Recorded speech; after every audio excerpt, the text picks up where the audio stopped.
Goldman Sachs has just raised their gold target to $2,900 an ounce by early 2025.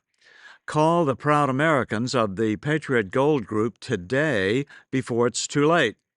Mention the Still Report and you'll always get best-in-class service from Patriots protecting Patriots.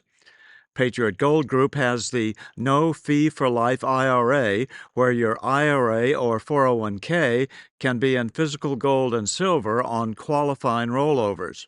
Call 888-869-9656 for a free investor guide today. Patriot Gold Group is Consumer Affairs' top-rated gold IRA dealer 7 years in a row. Call 888-869-9656.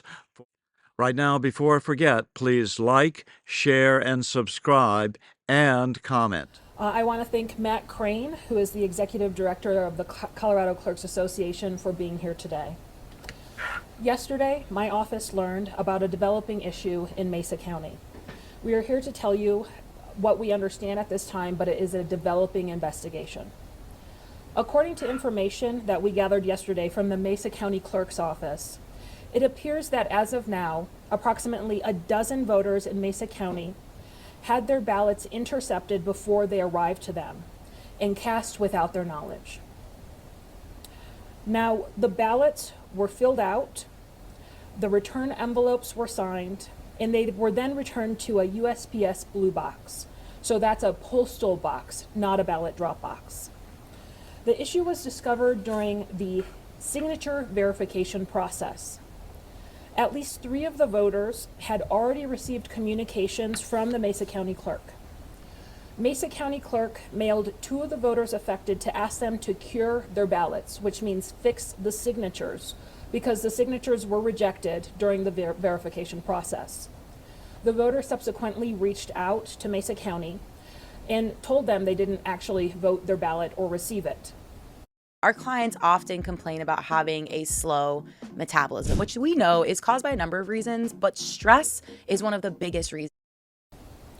Other voters who had their ballots rejected because of the false signature would have also been sent that cure letter, but the ballots were intercepted in time.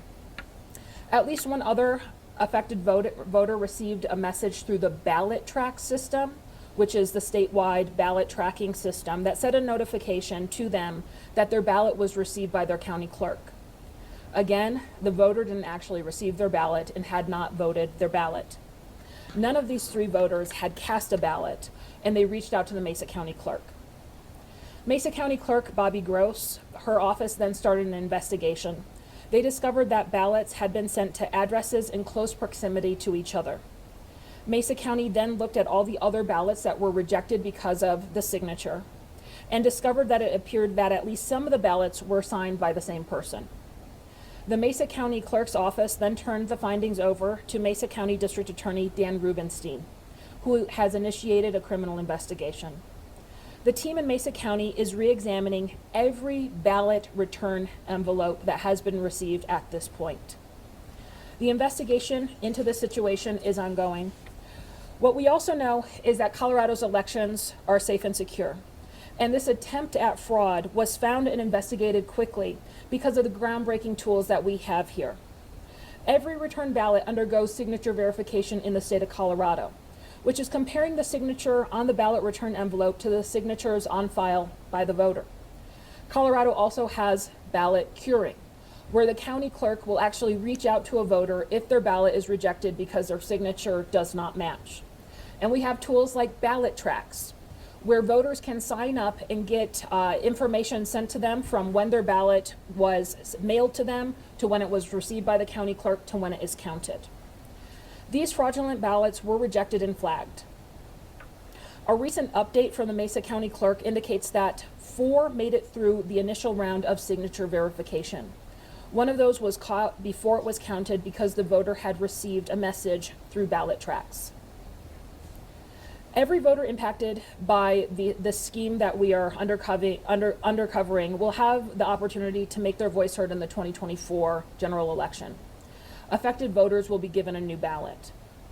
Voter fraud, voter intimidation, and voter harassment are illegal in the state of Colorado. We will respond quickly to any attempts to disenfranchise voters or interfere with the Colorado election model. With that, I'll turn it over to Matt Crane, and then we'll take questions from everybody here. Thank you. Thank you, Madam Secretary. Ladies and gentlemen, good afternoon. It's unfortunate that we have to get together for an event like this to talk about when somebody tries to do something nefarious with our voting systems. But as we've heard from Secretary Griswold, it's important to note that our processes here in Colorado did what they were supposed to do in terms of identifying potential fraud when it happens. And our clerk, Bobby Gross, and her team in Mesa County did a great job of following through on this to see what happened and working with DA Rubenstein in Mesa County to follow through and investigate this, which as the Secretary said, is still ongoing. But I just want to highlight, this shows the resiliency of our process here in Colorado, that if somebody tries to do nefarious things, it will be discovered through our processes. It's also a great sign that the voters took responsibility when they got that cure letter to reach out to the county to say, hey, we think there's a problem here. And so we always encourage personal responsibility with our voters as well. If you see something wrong, make sure you get in touch with the county so it can be investigated. I'd also like to highlight that this is just another opportunity for clerks and our teams across the state to go back and review all of our processes, all of our signature verification work, all of our audit work, to make sure that we are dotting every I and crossing every T to make sure that things like this don't happen again. And heaven forbid, if it does, that we catch it and get it to law enforcement where they will be prosecuted to the full extent of the law.